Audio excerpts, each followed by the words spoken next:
Transaction Care, the podcast. Welcome home to the #1 real estate show on the market. I am your host and resident care coordinator, Lillian Hernandez, but you can call me Lilly. My goal with each episode of Transaction Care is to demystify the business of real estate from my point of view and interviews from other voices in the real estate industry around the world. Since this is a real estate podcast, I thought it would be helpful to answer a few general and frequently asked questions about real estate. So here we go. But before we get started, I just want to say realtor. Realtor. Realtor. Not realtor. Realtor. That's all. What is the best way to break into the real estate industry? Just do it. Work at an office, be an assistant, get the proper degrees, certifications, education. Start with a brokerage with a reputable teaching program or training program. The office I previously worked at did an excellent job at onboarding realtors and training them the moment they signed on. You can also join a team, figure out what area of real estate you want to work in, do the research, and just start the process immediately. What other types of jobs can I do in real estate? Honestly, the list is pretty vast. Let's start with you can be a broker, a realtor, licensed agent, referral agent, transaction coordinator, podcast host, investor, content creator, stager, inspector, landscaping, photographer, videographer. I mean, the list goes on. An appraiser. You could also work at an office, front desk, office manager, teacher, educator. You can also work on the mortgage side, lender, office assistant, escrow officer, escrow assistant. You can also be a coach, a mentor, a tutor. The list goes on, and I will definitely touch on some of those different types of jobs on this podcast, so definitely follow and subscribe so you do not miss an episode. Another frequently asked question I get, and somewhat of an icebreaker, is right now the right time to buy? My answer to that question is always the same. If you are ready, mentally, financially, spiritually, physically, then yeah, it's the right time to buy. The market or statistics may say otherwise, but if you are ultimately ready, what's holding you back? Money. So how is a realtor paid? So the seller is responsible for paying out the commission. When you sell your house and put your home on the market, you sign a listing agreement.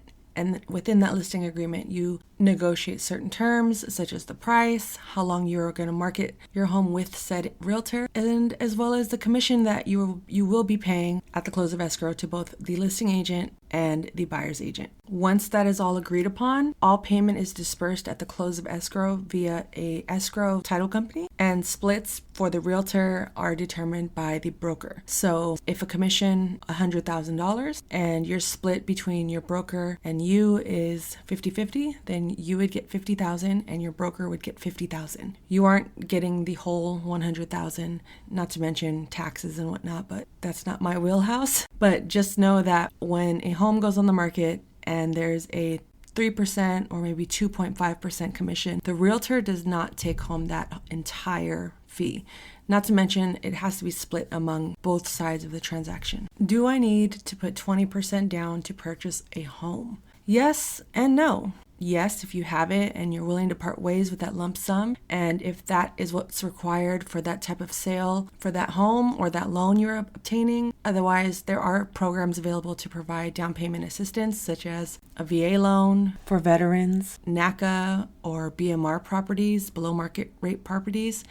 There's also PMI, which is private mortgage insurance, just to name a few. I'm going to bring on some experts to talk about this more in depth, so definitely submit your questions regarding that. For now, one of my favorite resources is MG the Mortgage Guy on social media. He's a part of the Earn Your Leisure network, so definitely go check out his content, read his books. He's a great resource if you're looking for more information today. And finally, how do I start my own real estate business? Depending on the branch of real estate you decide to pursue, you want to focus on the fundamentals. I created a 5-step checklist breaking these down. I will read them here, but if you want a copy of them, go to transactioncarepodcast.com to get a copy. As I mentioned earlier, you definitely want to do your research and get as much education as you can. But in terms of starting a business in the real estate industry, I like to stick to the fundamentals. And I've come up with these 5 steps, which I'll break down right now, which I apply to anything I do in terms of starting a project. I did it with this podcast. I'm doing it with my future coaching business. So let me break it down. You definitely want to have a solid why. Why do you want to start a business? Having a solid why is the equivalent to having a solid foundation for a home, a budget. Know your numbers. Knowing and accepting what and who you can afford now and or later is a key element to scaling your business. Education. Research what type of education, courses, licensing, and or certifications that are required for your city, state, country. This builds confidence as well. I can't stress enough how important being educated and doing your research and asking as many questions as possible is so helpful and key to progressing in any lane and any aspect of your life. Next up, marketing. There are a number of ways to market your business. Exhaust all options, stick to what works best, adjust and reset as needed. Now, marketing is probably one of the more important factors of running any business because you need people to know what you're doing, that you exist. And I would definitely break this one down more in depth in future episodes. And finally, your mindset. Success is present in each day we are given. Everything and everyone else is a bonus. Remain a student, believe in you, remember why you are doing this, and keep going.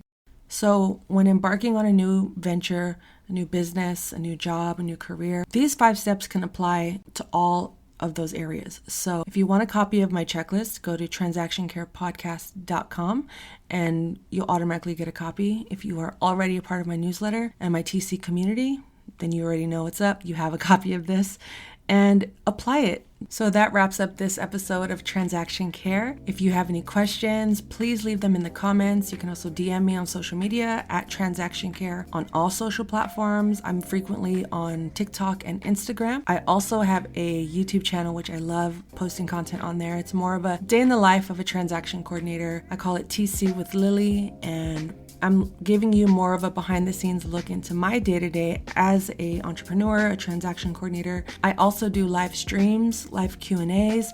So if you want to go beyond the podcast or you want to see and interact with me visually, head to youtube.com/transactioncare, subscribe, and join the fun. Coming up on the next episode, I'm going to talk about my very first year as an entrepreneur and the hot mess that was and how I navigated it and how I am approaching year 5. By the grace of God, I'm so thankful that I've come this far, but year one was tough.